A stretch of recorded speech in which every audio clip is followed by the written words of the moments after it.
Buenas a todos y bienvenidos a mi canal. Mi nombre es César Cañete y vuelvo con este vídeo después del descanso veraniego, de las vacaciones de verano. Espero que me acompañéis hasta el final. Y antes de deciros de qué va, pues nada, dentro cabecera.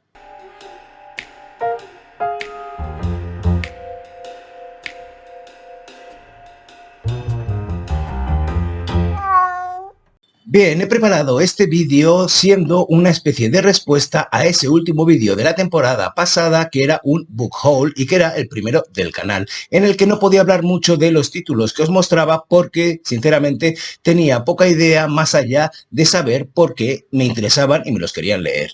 Ahora que ha pasado este mes de agosto y que he tenido la oportunidad de leerme la mayoría de ellos, he querido empezar esta nueva temporada con una respuesta en forma de wrap-up de esos de 5×1, que ya hice otro vídeo en el canal de este estilo, en el que eso de respuesta a esos títulos que sí que me he podido leer durante este mes. Así que nada, no me lío más y voy a empezar con uno que no forma parte de ese book haul del que os hablaba. Se trata de El problema de la paz de Joe Abercrombie.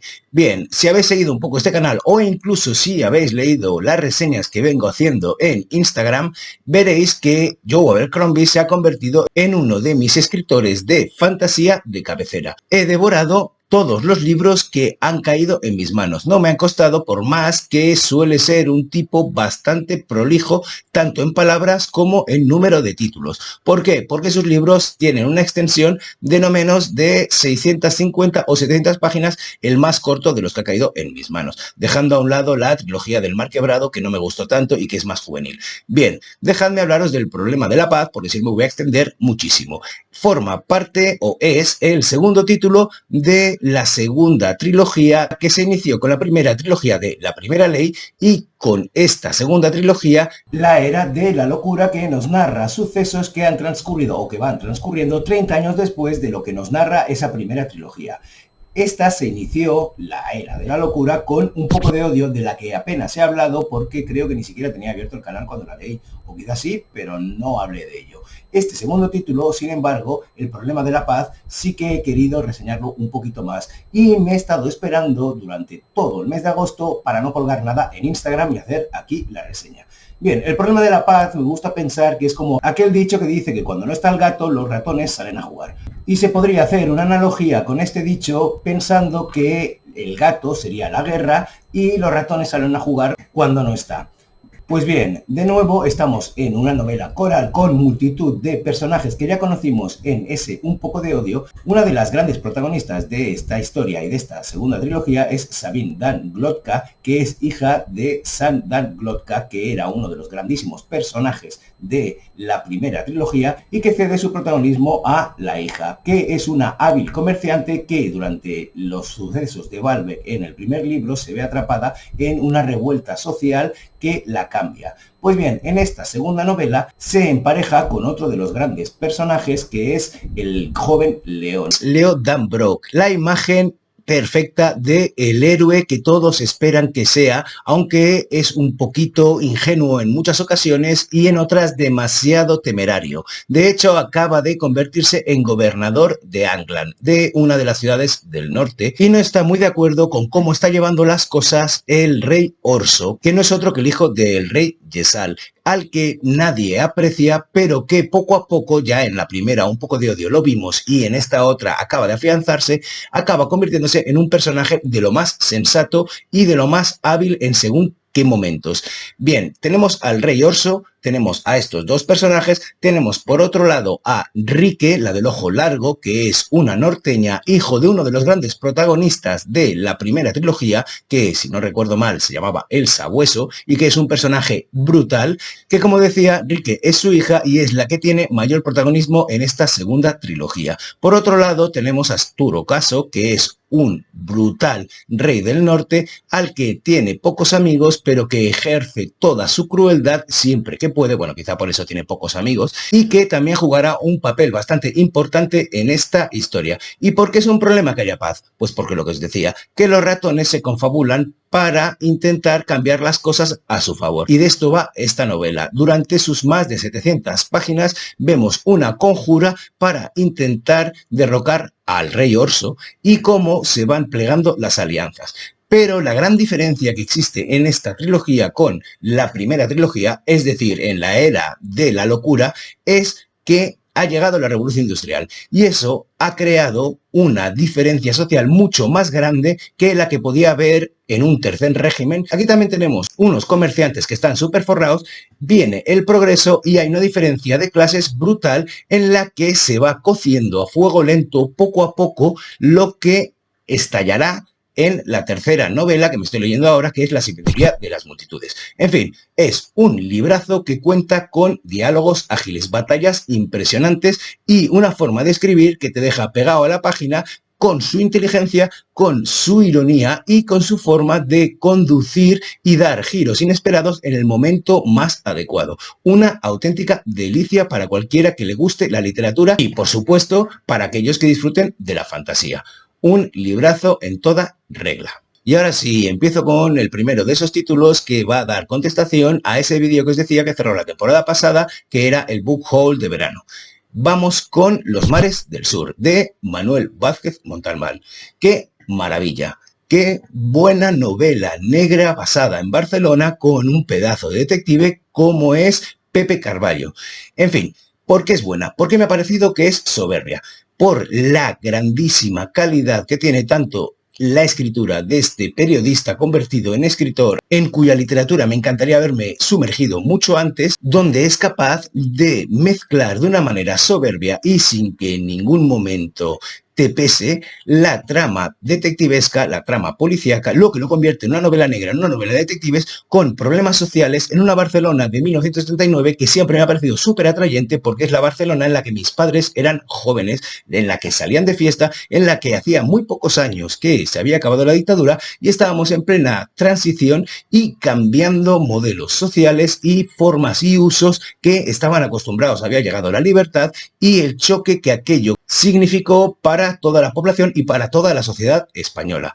En concreto, esta historia, dejadme daros 4 pinceladas porque tiene una cosa que me encanta y es su sencillez. Aquí no vamos a encontrar asesinos en serie superhombres, no vamos a encontrar una sofisticación que raya en la inverosimilitud, sino que encontraremos un simple asesinato o el encuentro de un cadáver que nunca debió estar allí, teniendo en cuenta sus antecedentes socioeconómicos. ¿Por qué? Porque el muerto era un industrial, un comerciante que, según todo lo que sabía su familia sobre él, lo había dejado todo atrás y hacía un año se había ido para irse a lo que él siempre había considerado un paraíso y al que nunca ni siquiera le puso un pie encima. Estoy hablando de irse a los mares del sur y es por eso que esta novela se titula Los mares del sur. Resulta que Pepe Carballo, con todo su cinismo, con toda su ternura, con toda su visión lúcida de la realidad que les rodea, se ve envuelto en una historia en la que tendrá que descubrir dónde se metió este comercial, este industrial, este empresario durante ese año de ausencia y cómo fue que llegó a parar a un descampado de Trinitat, que es una zona de Barcelona, a la salida de Barcelona por la parte norte, asesinado a navajazos.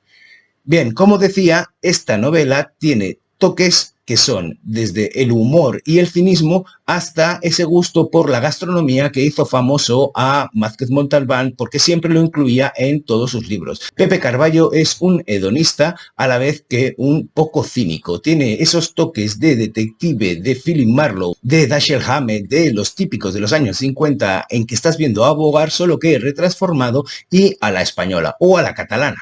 En fin. Es una maravilla y una delicia que os invito a que descubráis porque tiene muchísimas lecturas y entre ellas una cosa que cada vez se me está haciendo más necesaria, que es la lectura social, el choque de clases de una época, en este caso el 79 en Barcelona, pero que puede ser tranquilamente trasladable a la actualidad. Los mares del sur, Manuel Vázquez Montalbán, novela del detective Pepe Carballo. Maravillosa, ahí lo dejo. Perdonadme, pero es que se me había olvidado comentaros que este libro, Los Mares del Sur, ganó el Premio Planeta en el 79. Supongo que cuando este premio tenía algo de credibilidad, porque este sí que es un gran libro, no como los 200 últimos que han publicado. Bueno, 200, ya me entendéis. En fin, hasta aquí el apunte. La siguiente novela de la que os quiero hablar es Cadáver Exquisito de Agustina Basterrique, que me ha volado la cabeza con todas sus letras. Me he quedado flipado porque no estoy acostumbrado a que un libro me aterrorice o me deje la sensación que me ha dejado este libro. Y mira que no tengo ningún problema en transitar las páginas de Stephen King sin sentir ni siquiera un escalofrío. Y sin embargo, durante las primeras 100 páginas y el resto del libro, por supuesto, de Cadáver Exquisito, me he quedado con la boca abierta por lo que plantea y cómo lo muestra en esta novela Agustina Basterrique. ¿Y qué es esto que muestra? ¿Y qué es lo que plantea? Bueno, pues es algo nada metafórico cuando decimos que el capitalismo nos devora a la gente. Pues bien, resulta que, y dando 4 pinceladas del argumento, estamos en un futuro en el que un virus ha acabado con las fuentes de proteína cárnica de la que nos nutrimos los humanos. Es decir, ha habido un virus que se ha cargado a todos los animales. Y para remediar este déficit, se ha decidido que haya un consumo de carne humana y se ha trasladado todos los métodos industriales que se utilizan ahora con animales a seres humanos. Sí, la gente de este libro come seres humanos, come carne humana. Y no solo está bien visto, sino que tiene sus múltiples ramificaciones que te pueden dejar bastante flipado. Pues bien, lo que os decía de las 100 primeras páginas es que nuestro protagonista es un intermediario entre los criaderos y los mataderos y se dedica a llevar este ganado, que es seres humanos, a el matadero. Y durante estas 100 páginas que os digo, vemos todo el proceso de cómo funciona esto. Bien, me ha parecido asombrosa en este caso la suspensión de la incredulidad que hacemos y cómo entramos en esta novela como lectores y aceptamos esa posibilidad de comer seres humanos y todo lo que eso implica. Si bien es cierto que es una novela corta, porque no sé si me la leí en un día y medio o en menos, creo que no llega a las 300 páginas, me parece un acierto porque lo que nos quiere explicar esta novela es la completa deshumanización del egoísmo actual, del individualismo y de cómo somos capaces los seres humanos de convertir cualquier cosa a través de este capitalismo en mercancía que puede ser consumible, en cómo se deja de lado la moral y se ponen los intereses de unos por encima de otros. Bien, es cierto también que podría haber explotado muchísimo más un montón de ramificaciones, pero entonces no tendríamos una novela que impacta tantísimo y sin embargo no se ha dejado nada en el tintero. Puedo decir que esta novela me ha causado terror y me ha dejado, sobre todo con el giro final que os confesaré que me lo estaba esperando, completamente helado, frío como un témpano. He sentido miedo a pesar de la simpatía que se le tiene al personaje principal, aunque se le tiene por razones equivocadas. No voy a decir más por si acaso me acusáis de haber hecho algún spoiler. Solo puedo decir que el premio Clarín que le fue otorgado en 2017 es completamente merecido y que estoy ansioso por tropezarme con más novelas de esta autora argentina. Me ha dejado con ganas de hablar muchísimo sobre ella. Así que si os animáis a dejarme en los comentarios cualquier cosa a aquellos que la hayáis leído, será un gusto poder darles respuesta o incluso empezar un debate o simplemente un coloquio sobre esta novela que tiene muchísima tela que cortar. Pero no me voy a extender más. Vamos a por el siguiente libro. Ese dulce mal de Patricia Highsmith ha sido una novela que no me ha decepcionado para nada, todo y que tengo unas pequeñas pegas que os contaré a continuación. Diré que solo me había leído de Patricia Highsmith, a pesar de que conocía, he visto y he disfrutado la película de Alfred Hitchcock Extraños en un tren, que es adaptación de otra de sus novelas, El talento de Mr. Ripley, que es, como ya he dicho en otra ocasión en este canal e incluso en mi Instagram, una maravilla de novela que, por supuesto, os invito a leer. Pues bien, Ese dulce mal es mi segunda toma de contacto con Patricia Highsmith y con ese mundo tan neurótico y obsesivo que consigue imbuirle a sus novelas y que te mantiene pegado a la página a pesar de que haya cosas que no te acaben de cuadrar. Da igual, consigue crear y retratar unos personajes que son maravillosos a la vez que muchas veces deleznables y execrables. Pero dejadme deciros o dejadme daros 4 pinceladas del argumento antes de meterme en esas 2 pequeñas pegas de las que os quiero hablar. Para empezar, esta es la historia de David, un joven de unos 30 años que ha decidido, después de conocer a Annabelle, de la que se ha enamorado profundamente, aceptar un buen puesto de trabajo en el que puede conseguir mucho dinero antes de pedirle matrimonio para conseguir un estatus socioeconómico, económico, que pueda mantenerla a ella y que pueda llegar a cumplir los sueños que se ha puesto con ella, es decir, casarse con ella y darle una vida maravillosa. Pues bien, ¿qué sucede? Que han transcurrido 2 años, él ha tratado de mantener el contacto todo lo que ha podido a través de cartas, pero desgraciadamente se entera de que ella se ha prometido y se ha llegado a casar con otro tipo. ¿Qué ha pasado aquí? Pues que le entran los 1000 males y que incluso esa casa que ha comprado a nombre de otra persona ya no sería de David, sino de William Neumeister, ya no será ese nidito de amor en el que ha huido cada fin de semana a vivir una vida con una Annabelle imaginaria. Pues bien, como podéis entender, el punto de partida de esta historia es esa ruptura del mundo o de la pretensión de mundo común que tenía con Annabelle. Y a partir de ahí será como una bola de nieve que cae por una ladera, haciéndose cada vez la locura de este personaje mucho más grande. Lo peor de todo es que es una locura entendible. Y ese es uno de los grandes pros de los personajes que consigue crear Patricia Highsmith. Es decir, a mí me ha pasado siempre que en cuanto el personaje protagonista, y más con una voz narrativa que pasa a través de sus pensamientos, me cae mal, no consigo reconciliarme con la lectura y voy saliendo de ella todo el rato, incluso hasta abandonarla. Me pasó, por ejemplo, con el personaje de la señora March, pero no abandoné la novela. En este caso quería leerla hasta el final y a ver qué pasaba. Entiendo por qué la comparan con Patricia Highsmith, pero bueno, está a años luz. En fin, no me meto con eso porque ya le he criticado más veces, así que no tiene sentido que lo haga. Las cosas malas que le encuentro a esta novela son principalmente dos. Una de menor graduación y otra que sí que es un poco más grave desde mi punto de vista, pero que tampoco le resta nada de calidad a la obra. La primera sería que la historia que nos plantea es completamente inverosímil actualmente. ¿Y por qué? Porque en el mundo tecnológico en el que vivimos, lo que nos plantea Patricia Highsmith se acabaría en 0,2 segundos. ¿Por qué? Porque nuestra cara está en internet, está en todos lados. Somos gente que estamos completamente fichados desde el momento que tenemos un teléfono móvil o que tenemos redes sociales. Y eso hace que cuando te lees las novelas de Patricia Highsmith, algo que también me sucedió con el talento de Mr. Ripley, tanto como esta de Ese dulce mal, sea difícil de creer. Es difícil de creer que una persona pueda fácilmente, simplemente diciendo que se llama de otra manera, crear otro personaje y que las autoridades acepten ese otro personaje como una persona real. No, actualmente esto sería muchísimo más difícil y eso hace que zozobre un poco nuestra verosimilitud.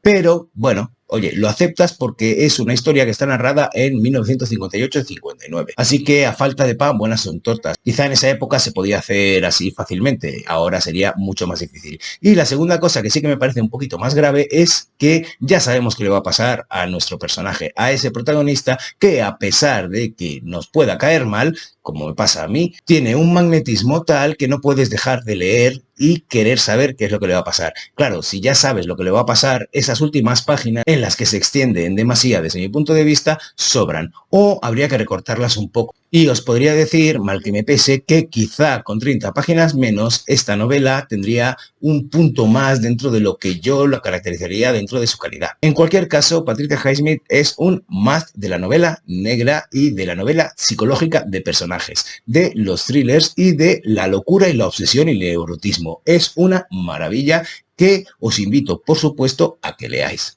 Así que nada, vamos a por el último libro, que lo he dejado para el final, de estos 5 o de este wrap-up, de esta contestación a ese book haul. Vamos a él. Estoy hablando de Advertencia razonable de Michael Connelly. Bien, yo ya había visitado a este autor en otras novelas suyas, que ahora mismo, pues por ejemplo, os diría Deuda de sangre, que tiene una adaptación cinematográfica con Clint Eastwood, y ya me había dejado un poco con la, ¿cómo diría?, el gesto torcido, por decirlo de alguna manera, porque tiene un montón de elementos que son los que a mí hace que no me guste este tipo de novela negra.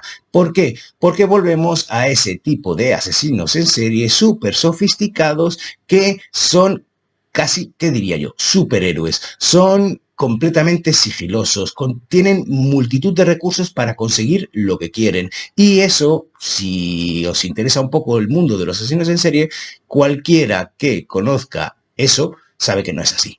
Sabe que no tiene nada que ver con la realidad y que tiene mucho más que ver con una ficción que ha tomado forma estos últimos años a través de películas como El silencio de los corderos o como Seven, que están muy bien desde mi punto de vista, pero que ha mutado a cosas que ves por ahí como, no sé, Reina Roja o como incluso esta novela, en la que se enfrentan los protagonistas o el protagonista, que en este caso es un tal Jack McAvoy, que es periodista, a verdaderos supervillanos asesinos. Bien, en este caso tenemos a El Alcaudón, que es un asesino en serie que se dedica a romper cuellos de sus víctimas dándole la vuelta entera a la cabeza. Dislocación alterolateral, algo así creo que lo llaman. ¿Por qué? Pues no nos lo explica la novela y esa es quizá la primera pega que tenemos. La entidad, el peso que tiene el asesino en serie se disgrega por el modo en que hace las cosas. Parece que es más importante eso que saber el por qué lo hace. Pues bien, a mí no, a mí me interesa mucho más saber la profundidad psicológica, el por qué hace las cosas un personaje, que no el cómo lo hace, por más efectista y por más fuegos artificiales que haya en sus métodos. Esa es la primera pega. Otra pega quizás sería que los personajes no tienen una gran profundidad psicológica. Son personajes completamente planos, con unos conflictos entre ellos bastante banales, que se me hace bastante aburrido leer en muchas ocasiones y que sin embargo hace que la historia tenga muchísimo ritmo y que la puedas leer tranquilamente, porque, a ver, es un libro de unas 450 páginas que me duró 3 días, porque es muy fácil de leer, es muy sencillo, no te pone ninguna traba, pero esto que en muchas ocasiones es una gran virtud, en esta me parece un defecto, porque lo que te está contando es aire, y en aire se queda. Es decir, yo este libro en 6 meses se me habrá olvidado. Y no sé si eso es bueno o malo, pero el pocillo que me ha dejado no es que sea nada del otro mundo. Pero basta ya de pegas. Os voy a decir una cosa que sí que me ha gustado mucho de esta novela, y es la trama que hay detrás del ADN, de cómo en estos últimos años muchísima gente ha acudido a esas empresas de ADN para saber sus ancestros, para saber de dónde viene su familia y las consecuencias que eso ha tenido. A ver, para bajar un poco el pozo a la historia, a lo que es el argumento de esta historia, tenemos a este periodista, Jack McAvoy. Esta parece ser la tercera entrega y se ha enfrentado a otros asesinos en serie antes, que ahora trabaja para un periódico de internet que se dedica a proteger al consumidor. Y le viene a ver la policía porque un ligue que tuvo hace unos 6 meses o por ahí ha aparecido muerta y han pensado que él podía tener algo que ver. Esto le lleva a interesarse por el caso y a empezar a descubrir que a través de una empresa de estas que os estaba diciendo de ADN se han empezado a vender los datos a otras empresas para monetizar la oferta que tiene de que solo cueste $23 el análisis de ADN. De ahí hay un montón de consecuencias porque, por supuesto, es un mercado que está muy poco regulado y a pesar de que se le pueda aplicar la privacidad de datos, se utiliza todo lo que se puede saber de ADN para vendérselo a empresas y poder hacer estudios de mercado en los que sacarán pues lo mismo que se hace con los libros en las redes sociales. Tengo un vídeo de eso que os colgaré por aquí en mi sección de Mundo Editorial. Pero bueno, a partir de ahí el tipo empieza a investigar y descubre que hay no solo una sola víctima a la que le han dado la vuelta a la cabeza, sino que hay un montón de ellas y que todas tienen en común el haber dado su cacho de ADN a la misma empresa. Bien, dicho esto, el argumento me voy a lo que me ha parecido más interesante, que es lo que os decía, que es esta utilización, esta mercantilización y de cómo nos ponen en bases de datos para vendernos cosas, aunque también puede tener una aplicación muy buena como es el encontrar a asesinos o detectar delitos. Y os pongo como ejemplo un documental que encontraréis en HBO que se llama El asesino sin rostro y que habla del asesino del Estado Dorado, The Golden State Killer, que lo acabaron encontrando gracias precisamente a estos análisis de ADN. Es súper interesante y además tiene un puntito emotivo este documental que os recomiendo muchísimo. Por otro lado, también tenemos otro documental que ha salido en Netflix hace poquito y que se titula Nuestro Padre, en el que habla de un médico de inseminación artificial que utilizaba su propio esperma para fertilizar a las señoras que iban con problemas de fertilidad. Ambos son súper interesantes y creo que esta novela explota muy bien lo que puede suceder con el tema del ADN, que es una tecnología nuevísima y que en malas manos y sin ningún tipo de regulación puede acabar por convertirse en otra de las lacras que ya nos asolan a todos. Una novela disfrutable, pero que no me atrevo a recomendaros por lo que os he dicho al principio de la cantidad de pegas que tiene. Aún así, como decía, muy disfrutable. De cualquier manera, pues yo no creo que vuelva a leer mucha cosa de Michael Connelly. Sé que hay otro autor que creo que es el que me gustaría conocer de verdad, que se parece mucho el nombre, que es Michael Connolly. A ver si algún día me cruzo con alguno de esos libros y os puedo explicar qué tal va. Y en fin, después de vencer la pereza de la vuelta de las vacaciones, porque no sabéis lo que he procrastinado para hacer este vídeo, por fin he conseguido grabarlo entero. Ahora me quedará editarlo y publicarlo para que lo veáis bien prontito. Espero que os haya gustado y es mi manera de contestar a aquello que os decía de los book hauls,